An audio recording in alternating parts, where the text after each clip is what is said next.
Alright, so for a few days I've been talking about Teysa, talking about the new direction, and I kept mentioning how the old build didn't work. So let's take a look at what the old build was and why I say it's not working. So first off, something to consider is, what does your commander tell people when you announce that? When you sit down, everybody pulls out their decks, announces to the commanders, what does your commander tell other people? For example, Carador. Carador tells people, I'm going to do some graveyard bullshit, but I can't counterspell. Not going to do any blue bullshit, but I've got green, black, green, white. So probably there's going to be some big creatures from green. There's going to be a lot of death from the black, and there's going to be some weird shit from the white. That's what people think. When they actually see the way the deck plays, it changes their impression of it because it's slow, and they realize how slow it is. But that doesn't negate their initial impression that Carador might be a problem. And if they played against other Carador decks, the Druid Hermit, the Druid Hermit combo decks, they're going to think mine is going to be like that, and I'm going to try to combo off and kill everybody in a few turns. That's fair. That's a fair assumption. So Teysa, what does Teysa tell people when I sit down? Teysa tells people she's coming out early. She only costs 3 mana. And I'm going to be exiling their creatures. So whenever I feel like it, whatever creature I want, I'm going to exile it. And Lightning Greaves might not save you, because if you go to equip, if I have 3 white creatures, in response to the equip, I'll exile the creature you're targeting with Greaves. So it's gone. So what does it mean? It means that my opponents understand if they want to keep their creatures around, and they probably will for some reason. Best thing to do is make sure Teysa doesn't hit the field, that she gets cleaned off the field by direct damage, by board wipes, whatever. Keep killing her. She's only 2/3, so it's not that hard. Or kill me. If you kill the player, then his commander no longer matters because he's out of the game. So that's what Teysa says. And what I did is I built this very cute deck with a lot of fun effects. A lot of clerics I like, mainly for the art. A lot of clerics I thought would help protect me. But it's a mishmash. Clerics is not a good tribe. At least not 10 years ago when I had this deck. I tried to rebuild Teysa, but I kept making the same mistakes. Even though I tried to shift the deck to another direction, I found myself falling back into the same ruts. I was using about half the same cards as you see here. We'll take a look at that in a minute. We'll take a look at the new Teysa. So, ultimately, in my play group, the way I want to play Teysa is not going to work. She's not going to be fast enough. She doesn't have enough synergy. She doesn't protect herself well enough. Let's start at the top. So Teysa herself. 1 black-white for a 2/3 human advisor. Okay. Not very impressive stats. Stack 3 white creatures whenever you want. Exile target creature from the game. Instant speed, exile, as long as you have 3 white creatures. Whenever another black creature control dies, you get a 1/1 white spirit creature token. So if you create black creatures and they die, you get more white creatures to exile things with. Okay, so far so good. So I had Elspeth Sun's Champion. +1. Make those 3 1/1 white creatures so I can exile something. So right off, if I get Elspeth Sun's Champion out and Teysa's out, I can exile, +1, retain priority, +1 her, and I can exile any creature I want, whenever I want, which makes everybody kind of worried and makes me a threat. Okay, I had Aether's got a passage in this deck too. It wasn't that stupid mystery booster version. Let me switch this. Yeah, Journey Index. Okay. So, Indestructible God. Whenever another creature owned dies, put it back in your hand unless target opponent pays 3 life. Early in the game, they're going to pay 3 life. Once everybody starts taking some hits, they're going to put it back in your hand because they can't afford to lose 3 life unless they have a lot of life gain. I still had Auric Champion. Protection for black and red. Whenever another creature comes to play, it's just life gain. Had this Battletide Alchemist. So I had a lot of, I thought my idea was I would have a lot of damage prevention clerics, so when I do get attacked, I can prevent the damage. It didn't work that way because I couldn't achieve a critical mass of clerics. It's not that it didn't work, it's more it didn't work reliably. She would sputter out. So, with the inherent weaknesses of black-white, the lack of ramp, the direct form of control in destroying things directly, not stopping them from hitting play as blue has, if I didn't achieve a critical mass of clerics, or the right clerics, I couldn't prevent damage to myself, or I couldn't prevent sufficient damage to myself, or my creatures. So Battle-Tide Alchemist says, if a sorcerer deals damage to a player, I can prevent X damage of that, or X number of clerics I control. I also had her in here as a political card, so if somebody is going to take a big hit, I can make a deal with them and save them from it. But she costs 5, so she didn't quite work out. And that's the other thing, is with the limited card draw I had at the time, I would basically each turn play 1, maybe 2 clerics, so it was very slow to build up. Since it was very slow to build up, excuse me, it was easy to start chipping it apart. It was easy to start taking apart my critical pieces. Beacon of Destiny, I still have this guy, I still have it in foil. Maybe I should run him in Nalia. Anyway, so he's cheap, 1/2 for a 1/3. I mean, 1 colorless, 1 white for a 1/3 cleric. And you tap him. Next time a sorcerer of your choice would deal damage to you, it's instead done to him. So he only stops 1 source.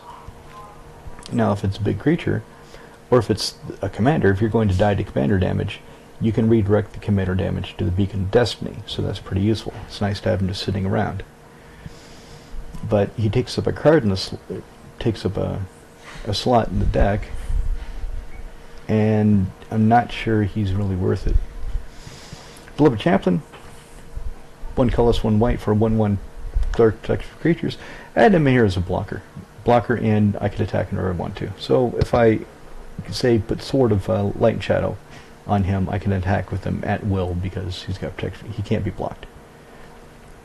Or somebody's attacking me something big with trample, I can block it safely because he'll just block it.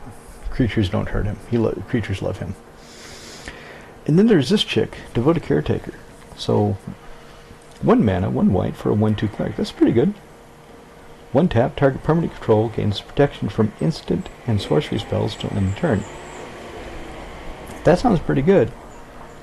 Until you start thinking, in my group, not a whole lot of direct damage or direct control is done by instants and sorceries. There's a lot of blanket effects. There's a lot of board wipes. A lot of mass exile effects. So to have her out, sitting there, holding up 1 white isn't that hard. But what happens? They'll hit her with an ability to get off the board, and then hit something with a sorcery or instant. That's typically what I see. So she's not as good in practice as she looks like in my play group. In your play group, a lot of people are playing direct damage instants, destroy instant sorceries. Yeah, she could be really good in your play group. Devoted Lightcaster, just had her in here because a lot of people were playing black decks, and I thought she'd be good. So protection from black, triple white was kind of tough sometimes to get out. So 2/2 cleric, protection black, and when she comes to play, exile target black permanent. Probably should have put except she'd be the only reason for it, but a Distorting Lens. Distorting Lens is 2 mana for an artifact, tap it, change the color of target permanent. So I could change something to black with the Distorting Lens, drop her down, and destroy it. Exile it. And she didn't really work that well. Grave Titan. He always works. I mean, you can't go wrong. He comes into play, he makes zombies, he's got Death Touch, he attacks, he makes more zombies, he's still at Death Touch. He works. Grand Abolisher, he works too. During your turn, your opponents can't cast spells or abilities. They can't screw with you. But on their turns, they can. Fiend Hunter. So I didn't have any way of really making use of him. I just had him in here as a way of dealing with the creature. So he comes into play, exile into the creature, and then as a separate line, when he leaves the battlefield, return the exiled card to the other's hand. So because it's separate lines, if he comes into play and I sacrifice him, the second part of his text, the second ability, will not happen. It will not go off. So you exile something permanently. The new wording where they shove them together and make it one ability, not two abilities, doesn't work like that. As soon as that card leaves, they get it back, no matter how you've tried to stack it. So, unless I have a sacrifice outlet, he really isn't that good, and then I have to have a way of returning him. I've got multiple ways of returning him, but like I said, the deck was really disjointed. Erebus, God of the Dead, he just works. Can't fault him. 8.5 tails. He's really swingy. So white for 2/2 Fox Cleric. 1 white, 1 colorless. Target permanent control gets protection from white until end turn. Spend 1 colorless. Target spell or permanent becomes white until end. So you can give something you have protection from white, make something else white. It's protected from it. And the spell part is pretty good. So, excuse me. In a way, he fills kind of the same space that Devoted Caretaker does. But he also makes it so somebody's attacking, say, a big green creature that doesn't have trample. You can give some chump blocker that you want to keep around for some reason. You don't want to get it killed. Protection from white, make that green thing white and block away. Or, if you've got some Grave Titan, make Grave Titan white, attack, or better yet, attack Grave Titan. They block something. You make the Grave Titan white. No, you make the other thing white. You get the Grave Titan protection white, so he'll kill the other thing without dying. Of course, the 6/6 Death Toucher. There's not. I want to say there's not a lot that can kill him, but there is. But effectively, there's kind of not, because most creatures can't handle the 6/6 Death Toucher. Anyway, Edgewalker, he's just cute. I had this deck years ago that it was a Tribal Cleric deck. It was a 60-card deck. We were playing by vintage rules. I had 4 Edgewalkers. I had a bunch of Clerics at the time. So nothing like we have today. I probably had Master Apothecaries. Probably had an Aurum. I had Mothers of Ruin. I don't remember really what I had. I had Coat of Arms. The idea was I would get Clerics out. Basically, the idea of this deck, I would get Clerics out, drop a Coat of Arms, make them big, and attack. In this deck, he worked okay. In the rebuild of Teysa, he works less okay. He works not as good because I took out a number of the Clerics in favor of other creatures, so it weakened his potential. But he's not, and I love the art. I've got a foil one that it just makes me happy to see it. But making me happy to see it for its visual presentation, not for the effect in the game, and the visual presentation is no longer sufficient reason to put a card in my decks. I would like to say that it is, but my group now in Prague is playing at a not a heavy level, not a mad combo level, but every card in the deck has to pull its weight. It can't just look cool. It's at the basic lands. They can look cool because they're going to do what they're going to do. Doom Necromancer. 2 in black. Black, tap and sack him. Destroy target, or return target creature from your graveyard to play at instant speed. So he's pretty good. Heliod, God of the Sun. He makes cleric tokens. Gives my other dudes vigilance, so he was good. Core Sanctifiers. This is just too cute. So I spend 4. I spend 2 colors, white, and I get a 2/3 cleric that when it comes to play destroys an artifact or enchantment. So it disenchants something. And then what does it do? It's a 2/3. Unless I have a buff out. And you can see in this deck, I did not have Deathbringer Leech. I did not have one at the time. So then I've got this 2/3 doing what? Okay, so I need to get it killed, sacrifice it with some other creatures to Teysa, for example, and then bring it back somehow. Well, if I bring it back with Sun Titan, I can't kick it, so it has to come back to my hand. So this wasn't as great. Lenum Relic Warder. Okay, comes into play just like Fiend Hunter. Comes to play, exile target artifact enchantment. And then if you get rid of him, when in response to an ability, when the second ability tries to trigger, there's nothing. I'm just not.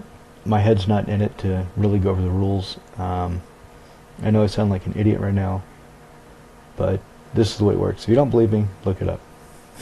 So, if he comes into play, his ability goes in the stack, you get rid of him somehow. You kill him somehow. You blink him somehow. So his ability goes off, the first one. Since he's already gone, his second ability never happens. Do you see what I'm saying? Anyway, that's what the way it works. Maybe I should put one into to the new build of Nalia. Do I still have a foil one somewhere? I have to check my binder. I really like the visual of this deck. Oh, it was just so beautiful to me. All these nice foils I had, and it was just so disappointing that once in a while it would work. Most of the time I would be sitting there spinning my wheels, durdling, trying to stall so I could get going, and just sputtering. So, Master Apothecary. Triple white. Tap an untapped cleric control for the dex damage. If we don't target creature or player this, and again, you can use him politically. Because he doesn't say you, he says a player. So if some of the player is going to take a big hit, and you need that player alive to be a buffer to take attention off of you, then you can help save his life. Do him a favor. Make him pay for the favor somehow. Monk or Dealist.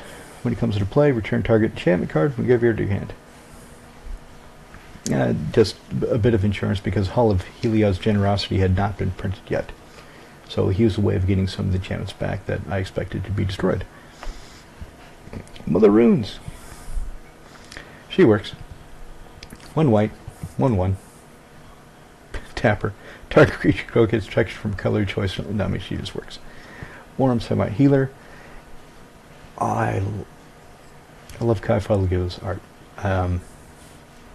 But again, just because I love the look of a card, doesn't the card has to pull its weight.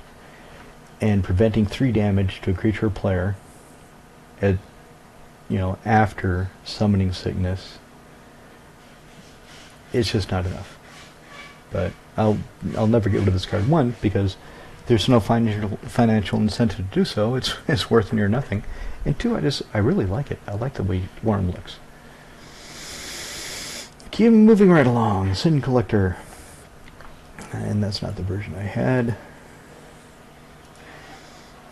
I mean, this is years ago I had this deck.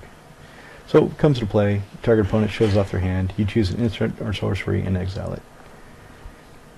And then you have to get him killed and bring him back to do it again. Now, it's cool that when he comes into play, so it doesn't matter how he comes. If he's dead and Sun Titan brings him back, the ability triggers. It's not on cast. So he's still a pretty good card. Shepherd of Rot. So the few times the deck won, it was usually because of Shepherd of Rot. Because I would have these zombies, and I'd make everybody lose life for each zombie in play. Well, if other people are playing zombies too, that can get really nasty really fast. I wonder if I should try that in Saskia. Saskia is going to be tokens. I wonder if I should put a Shepherd of Rot in her. Nah, I'll just go smash. Okay, since everybody's going to be losing life, I might as well keep going with that. So, Scholar of Athreos. 2 in a black, each one loses 1 life. So if I have a bunch of mana to dump, I can make everybody lose a lot of life and gain a lot of life. I like how it says you gain life equal to the life lost this way.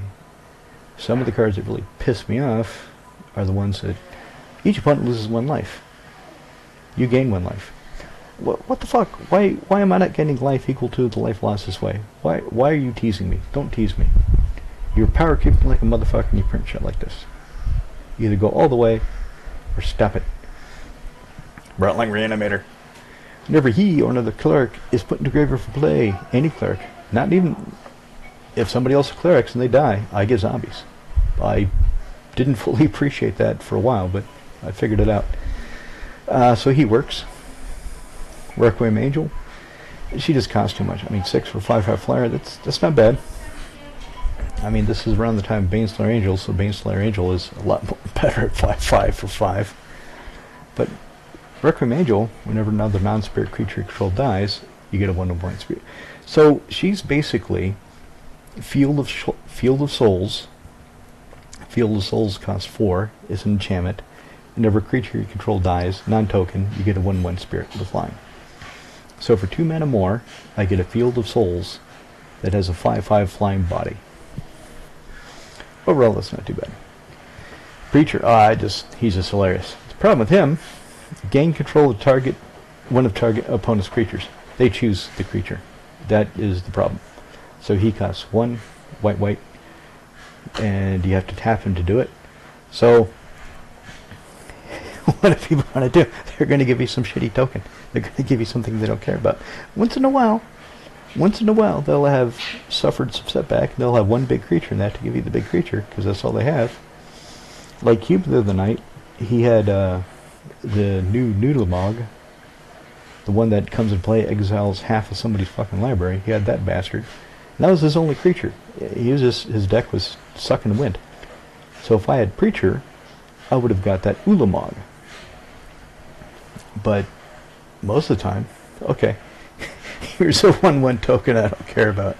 Here's a Wood Elves that has already done what you're supposed to do. Have fun. So Preacher's cool. He's really cool. He looks cool. You get a free creature, but your opponent picks what it is, and that can be underwhelming. I mean, it's never a bad thing to get a free creature, and you can do it each turn because you keep that creature permanently. Wait, let me see. You also lose control of this creature pen. Okay, so if creature dies, you lose control of the creature. And it's hard for me to read that text. It's kind of small. Excuse me. So anyway, I don't have a preacher anymore. I sold it during the mass upswing during COVID. I would like to get another one. I expected the price to fall, and it did fall, but there's so many other cards I want for decks that actually are really good for the decks that I just haven't chased my preacher yet, but I should. Pontiff of Blight. 6 mana for a 2/7 zombie cleric with extort, and he gives my other creatures extort, but he costs a lot. And if I don't have the extra mana, because I'm trying not to die and trying to cast creatures, sometimes keeping the mana around for the extort is a bit difficult. Edgewalker helps. Edgewalker helps a lot. If I cast a cleric, that extra black or white mana, I can put that to the extort. But sometimes it didn't happen. Skirsdag High Priest. He worked a few times. He wasn't too bad. 1 black for a 1/2 human cleric. Whenever another creature dies, I can tap 2 untapped creatures. So him and 2 other creatures, and I get a 5/5 demon token. And it's usually not hard to make something die, unless Teysa is not on the field because she keeps getting killed, or I don't have enough creatures to sacrifice. Because remember, it has to be 3 white creatures. If I have 2 white creatures and a black creature, sorry, I can't sacrifice those creatures and exile something, so he won't trigger. Strive Visionary. Yeah, he's going to go into Nelia. I mean, hardly anybody plays Shadow, so he's essentially unblockable. And when he hits anybody, I destroy an enchantment they control. Sun Titan. One of the most overrepresented cards in my collection. Almost every white deck I have has a Sun Titan. The only ones I can think of that don't are Ikrashidiki Surakondo because his stats are square, and Sharoon because he's not an artifact. I think every other deck I have with white has a Sun Titan. He's just that good. Treasury Thrall. Extort, and whenever he attacks, I can return an artifact, creature, or enchantment from my graveyard to my hand. But he costs 6. He's only a 4/4, so it's not that hard to kill. So pretty much you get 1 out of him. You get 1 attack out of him, because around the time you're casting a 6-mana cleric... Am I connected to the internet again? Okay, that was weird. Internet cut out for a minute. So anyway, about the time that I could cast this 6-mana 4/4, other people have big creatures, other people have nice blockers, so if I attack with him, they'll block them, they'll kill him with something, so I get 1 shot out of him. So he's not that great unless I have some kind of evasion, or some kind of damage prevention, something. True Believer. I can't be the target spell or abilities. I have Shroud.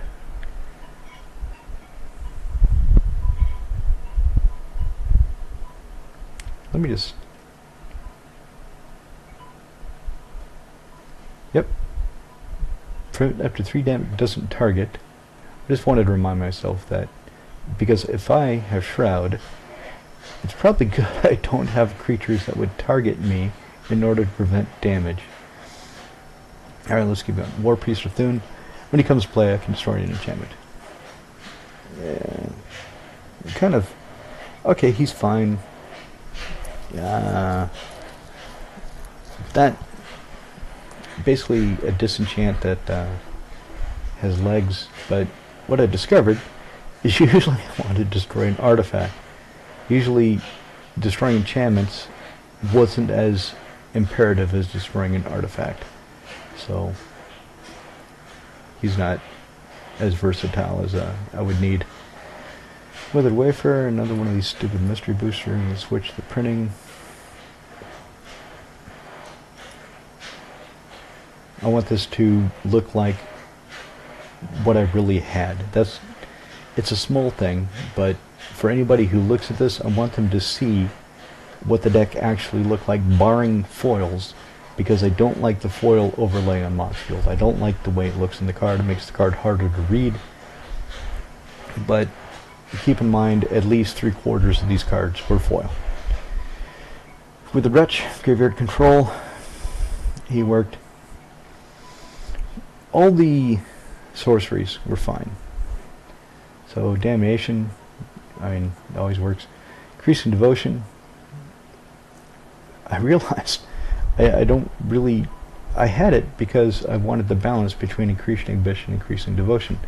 I wanted Increasing Devotion to make 5 white creatures. So I've got something to throw into Teysa. And because I have Increasing Devotion, to keep the balance, I wanted Increasing Ambition instead of a Demonic Tutor. Well, 5 mana is a lot to do that. Diabolic Tutor is better. And to flash it back, I never cared about that. Okay, 6. How much is that? 8 mana to get 2 cards. Never wanted to do it. Never cared. So it's just overcosted. I mean, look at the price. You can get a foil one for €3, and it's kind of old. Patriarch Spitting, yeah, that works. When I had a lot of clerics in the graveyard. Siphon Flesh, everybody will sacrifice a creature. I get zombies, that always works. Wrath of God, that always works. Tithe was good. Holy Day, my White Fog. Faith's Reward. The problem with this is keeping up 4 mana to respond to somebody else's board wipe. Because the deck would kind of chug along, and for me to keep up 4 mana to do this, it just never panned out. So it's not as good as it looks. Darkness, Black Fog, Mana Rock, Sentinel Flute. This is it. I still have it, and I keep thinking of putting it into the deck. So it costs 5. That's kind of expensive, but if you pay twice for a creature, by what that means is, so let's say you want a creature that costs 4. You want, I don't know, questing beast. So you play the Sentinel Flute, you spend 4, tap the flute, go find your questing beast, because you go find a creature with total casting cost no greater than X. So if you decide you want something smaller, after you've triggered it, you can switch, change your mind. You can't get anything bigger, but let's say you decide you want, what's something cool that costs 3? Opposition agent. You want your opposition agent instead. So you can pull that out, show it to everybody. Look, I did pull the creature. I didn't cheat and get a sorcery. I did not cheat and get an artifact. And then shuffle your library. And then you have to spend the cast cost. You actually have to cast a creature. It just goes, finds it. It's basically a demonic tutor for creatures, a tutor for creatures, that lets you get that specific creature. And you can put it in any deck. And it's cheap. What? It's $2 US for near mint. Problem is finding a deck where you want it. Darksteel Plate is supposed to protect Teysa. Problem is getting it out. Problem is finding it. As you can see, I did not have an enlightened tutor to go find it. I had increasing ambition. Lightning Greaves, same thing. Supposed to protect Teysa. Mana Rock, Skull Clamp. Well, if I'm making spirits, if I'm making tokens, might as well clamp them, kill them, get some value. That works. That always works. But then you have, let's say I have 4 spirits. I clamp 1, I draw 2 cards. Somebody, in response, kills the other spirit, so I only have 2. If I don't have another white creature to sacrifice to Teysa, I can't trigger it. Not a very coherent example, but the sort of thing where if you have too many sacrifice outlets, they can start being cannibalistic. They can start feeding off each other. And Teysa, because she requires 3 creatures to trigger, if you're just generating a few tokens at a time, you're not building up the ones as fast. If you have to sacrifice your actual card creatures, sometimes that's good because you want to get them back with graveyard effects, but sometimes then you lose blockers, you lose attackers, you lose abilities on the board. So it's all a trade-off. Alright, Soul Ring. That's not the Soul Ring I had. Would have been 2013. Sword of Light and Shadow. 3 colorless, play it. Equip 2. Equip creature gets +2/+2 protection from black and white. Had this in here because of the balance of the protection from black and white. It's a black-white deck. It felt good at Sword of Light and Shadow. And I was too much a slave to the theme. I was too much a slave to the aesthetics and the feel of the deck. And that's kind of where it fell apart. And whenever the equipped creature smashes somebody, you gain 3 life and you raise dead. Bring creature from graveyard to hand. I had Spirit Bonds. These usually worried people. Spirit Bonds worried people. So one colorless, 1 white. Whenever a non-token creature enters the battlefield under control, you can pay white. So again, you're taxing yourself. But if you do, you get a 1/1 white spirit creature token. And you can sacrifice spirit, and target non-spirit creature becomes indestructible. So you're building up your spirits faster. You have the potential to get things indestructible. But you're taking spirits away from Skull Clamp, you're taking spirits away from Teysa, you're taking spirits away from the other things you might use it for. And as you can see, this deck doesn't build them up that fast. That's the problem. The white creatures I need, the spirits I need, I don't build them up that fast. It was too balanced between zombies and spirits, as you can see with Necromancer's Covenant. So this feeds me zombies. You look at somebody's graveyard, you rip all the creatures out of it, those get exiled, and you get a 2/2 zombie for each of those exiled creatures, and then your zombies have lifelink. So far so good, but those aren't spirits that I can sacrifice to Spirit Bonds. Those are not white creatures that I can use with Teysa. Now, I probably should have put a Celestial Dawn. If I put Celestial Dawn, everything is white. course, it shuts off Devout Lightcaster, because nothing will be black. But Celestial Dawn could have been... I'm surprised I didn't think about that. But it didn't, and I'm not going back to this, because after trying it again, and falling in the same rut, I realized that I want to play the deck a certain way, and it's just not effective in my group. If it was the way the group was 2 or 3 years ago, it probably would be, but not anymore. Hero pack, whenever creature control dies, everybody else sacrifices a creature. Field of Souls. Remember Requiem Angel? So here's Field of Souls. The new wording is, whenever non-token creature is put in your graveyard from play, you get a 1/1 white spirit creature with flying. This Etz's token bullshit, that's the old Tempest wording. They've updated it. Crackdown. Non-white creatures power 3 or greater don't untap during the control. I thought this would be good control. Problem is, it didn't really do that great in practice. Sure as hell didn't do good things with the Grave Titan. So, wasn't, on the whole, the best card for the deck.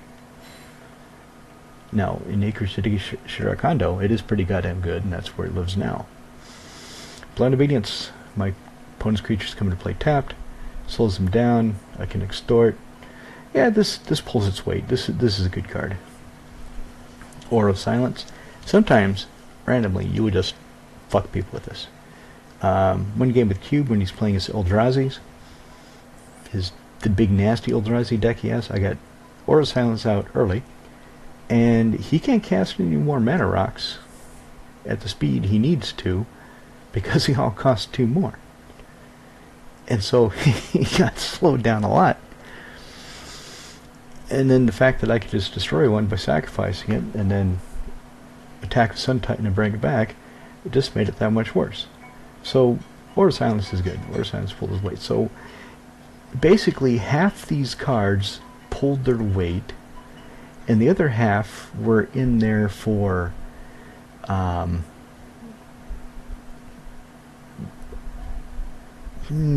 do I phrase it? How do I put it? They were there because of poor assumptions, of plans I didn't think through very carefully, of synergies and alliances that didn't pan out the way I thought it would, because I was thinking of good case to best case, not average and worst case. So if I thought of the average and worst case more, the deck would not look like it does. But it did. And it sometimes worked. It worked often enough that I kept it together for a few years, but it slowly, over time, would lose more and more frequently, would win less and less frequently, would fall on its face without even being relevant in the game. That's what gets me. That's what gets me, is when I'm not relevant in the game, when I don't matter. That's not a good feeling. When you're sitting there, and it really doesn't matter if you're sitting there or not. You know, people can attack you or not, but they don't have to, because you're not doing anything. Once in a while they'll blow something up is because they see it could be a problem, but overall your deck is just struggling. That happens to everybody once in a while. But when it happens as a matter of course, when it is a usual occurrence, not an uncommon or rare occurrence, it's time to seriously rethink the deck, or, as in this case, disassemble it and try something else. Here's the mana base. It's, Bojuka Bog is pretty much standard. It's putting Bojuka Bogs in your deck with black back then.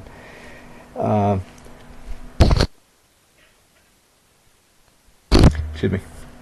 I quit doing that, though. I quit putting Bogs in every black deck. And what's funny is, when I talked about this at first, the Genie got on. He got on the channel. He responded. Bluespecker White is the Genie. And he said, no, Bojuka Bog is a great card. It's a strategic card. You just hold on to it till you need it. And the next night, almost the very next night, we're sitting there for the Thursday night pub game, and Cube plays on about turn 4 or 5 of Pachuca Bog. And he looks around. He says, how many cards do you have in your graveyard? None. You? 1. You? None. Okay, I guess I'll exile your graveyard because you have 1 card there. Yeah, I've been looking. He said, see, that's exactly what happens most of the time. He needed mana. I said, Cube, why didn't you hold it in your hand? You could have waited. He said, I need the mana. There you go. It's a land in your deck. If you need the land, you got to play it. You need it. So either you play now and you stay on par with everybody and you've got the mana that you need, or you wait. Instead of playing the mana you need, you wait to use it strategically and maybe you fall further behind. So he chose not to fall further behind. Quetzalcoatls, Fedidith, Ghost Quarter. It's not the version. Stupid mystery booster bullshit. Probably Innistrad at the time. Got the Shrine, High Market, so I can sacrifice one of my creatures in response to swords. Nobody. The only time I've seen Path to Exile played in Commander is out of a precon. I was thinking about that. I mean, Path to Exile, when I was playing Modern, it was all over the place. In fact, my Obsolete Modern suite, I think all of the white decks have Path to Exile. Because it was just like, it was the go-to card. But in Commander, in the group, none of the groups I played with, have I seen a Path to Exile outside of the precon.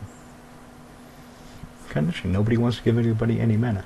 But anyway, Higher Market will prevent that, so instead of the creature being exiled, I'll just sacrifice it. Isolated Chapel, Starlit Sanctum. I don't know if I ever triggered this.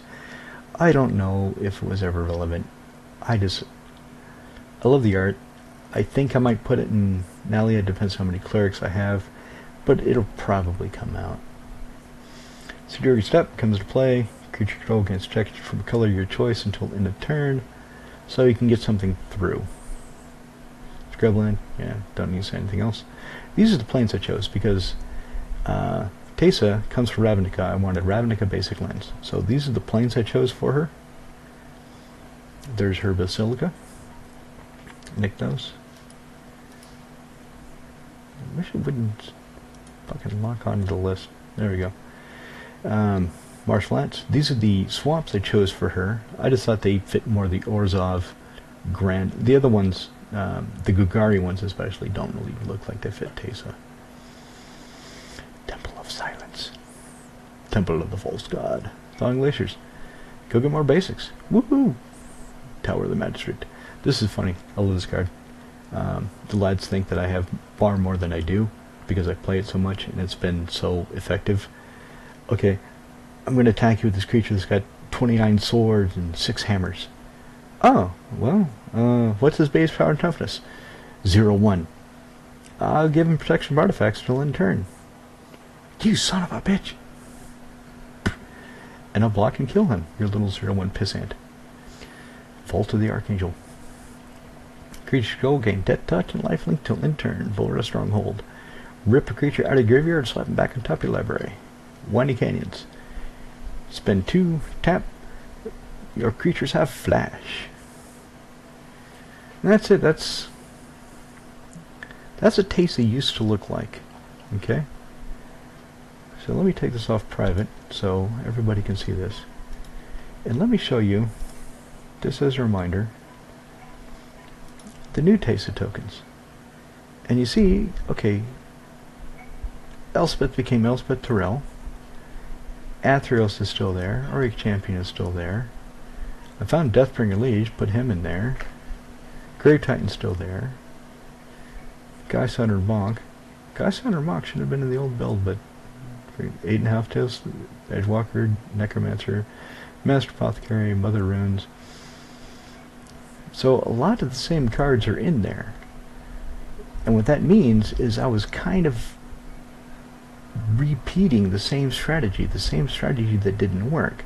I thought I could make that strategy work with different cards, and I realized I can't.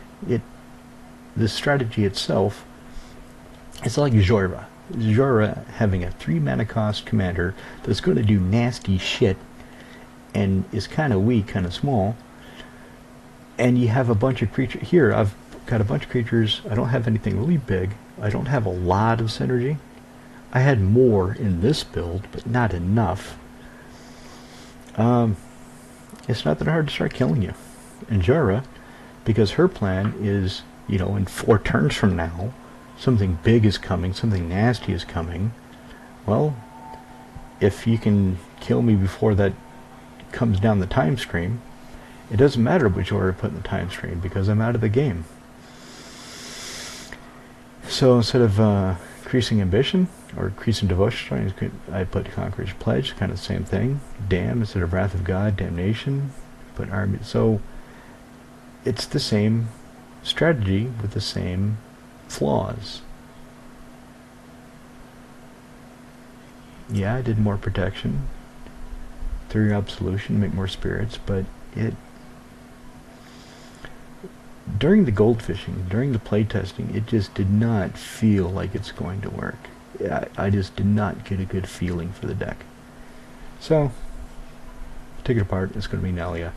Anyway, that's my story of Teysa. That's why the original deck slowly started to fail to become irrelevant.